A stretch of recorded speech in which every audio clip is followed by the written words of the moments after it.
ఈ పని చేయడానికి ఒక బలమైన కారణం ఉంది. నువ్వు నీ భార్య మీద ప్రేమతో చేస్తున్నావు, నేను డబ్బు మీద ప్రేమతో చేస్తున్నానంతే. ఈ విషయం ఎవరికి షేర్ చేయకు, కాన్ఫిడెన్షియల్. ఇది చాలా రిస్క్, ఓకేనా? నీ మనీ నీ దగ్గరికి చేరుతుంది. థ్యాంక్ యూ సార్, వస్తాను.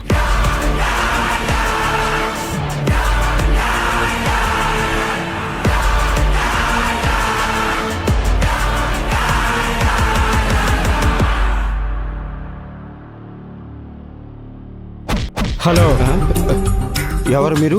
నేను రావణ్ మనిషిని. ఆఫీస్ లాక్ చేయమని బాస్ పంపించారు. మీ అకౌంట్కి అమౌంట్ ట్రాన్స్ఫర్ అవుతుంది, మీరు పదండి.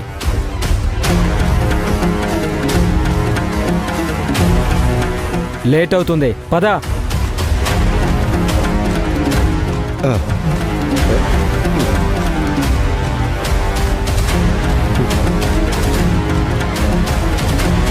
హలో, రండి.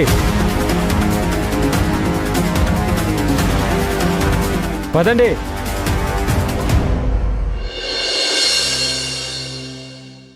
రావణ్ బాస్, నిజం చెప్పాలంటే నువ్వు ప్యాంటు షర్టు వేసుకున్న శకునివి.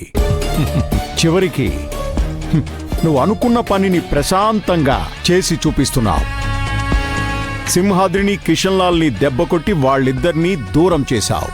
ఆ తర్వాత శివగామి, సింహాద్రి మధ్య మనస్పర్ధలు వచ్చేలా చేశావు. నేను శివగామితో మాట్లాడాను. సింహాద్రి గురించి ఏం చెప్పినా నమ్మేస్తుంది. ఆ సింహాద్రి, కిషన్ లాల్ సంగతి పక్కన పెట్టు. వాళ్ళు కలిసే ఛాన్సే లేదు.